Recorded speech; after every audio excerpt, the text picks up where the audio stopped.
Breaking news for you. The cloud of suspicion over Sherin Mathews' father is increasing with now his second arrest. Hello, everybody. I'm Heather Hayes. And I'm Steve Eager. It's 9 o'clock. Wesley Mathews, the father of the 3-year-old girl who disappeared from her Richardson home 2 weeks ago, was arrested tonight on a new charge of injury to a child. This comes after a child's body, who police believe is Sherin, was found in a culvert about a half-mile away from the family home. And after his first arrest for child endangerment, right after he claimed she disappeared October 7th when he left her outside the home as punishment. First on Fox 4 News here at 9, Allison Harris is at the Richardson Police Department with the breaking developments. Allison. Steve and Heather, a major development in this case. Richardson police say around lunchtime today, Wesley Mathews and his attorney called the department and asked if they could come in and speak to investigators. Investigators say during that conversation, Wesley Mathews changed his story about what happened to Sherin, and that led to his rearrest. This is not a murder charge, but it is felony 1 injury to a child, so he could spend his life in prison. Investigators have reiterated to us that these charges, that charge and his charge of child endangerment, could change based on the results of the autopsy and the body being identified. Here is the conversation we had with a spokesperson for the department not long ago. We had Mr. Wesley Mathews, along with his attorney, come into our office to speak with our investigators. Following that, we arrested Mr. Mathews, and he has been charged with injury to a child. What did he say when he came in? That it was contrary to what we were initially told when she was first reported missing. And based upon that, what he had told us, the most appropriate charge in this case was injury to a child. And so we have arrested him and charged him with that. His bond has been set at $1 million. There could be additional charges filed against another person, or there may be a modification to the charges that he currently has. It really depends upon how this investigation continues to unfold.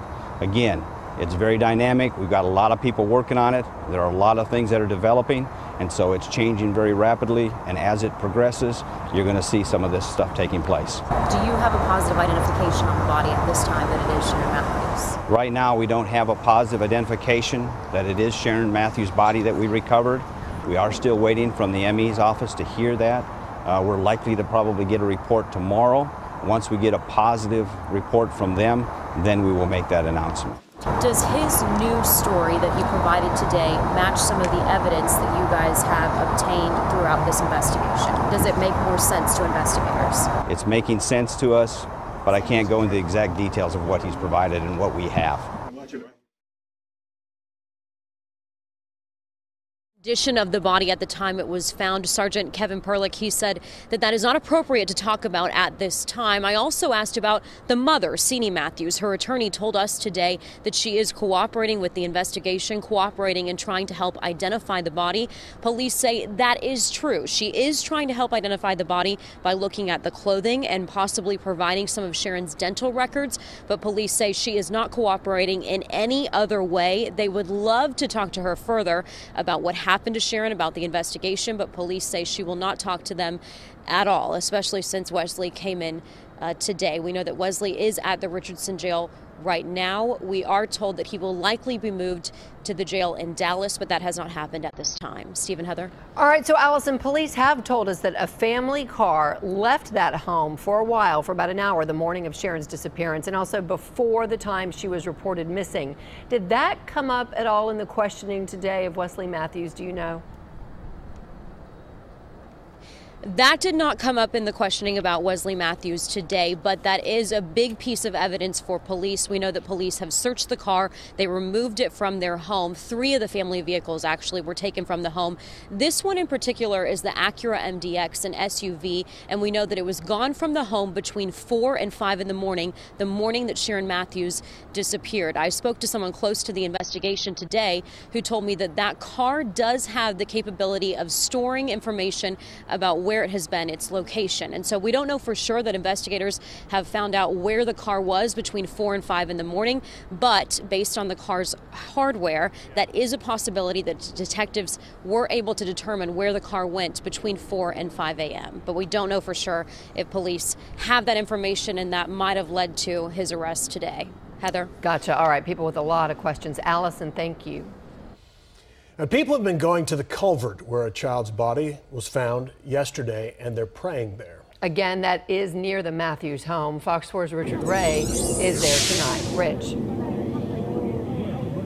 Heather and Steve, I've been here about a couple hours now. We've watched a steady stream of cars, small groups of people coming and going. Some come to leave flowers, maybe a teddy bear or a balloon. It is the spot where a child's body was found on Sunday. News tonight that the father, Wesley Mathews, has been charged with injury to a child and has been rearrested, certainly driving some of the traffic, I think. It's spread, no positive ID, as you've heard yet, that it is 3-year-old Sherin Mathews, but everyone here is certain it is here. They are heartbroken, and they are drawn to this spot for reasons they find hard to explain. I feel like a connection to the little girl. I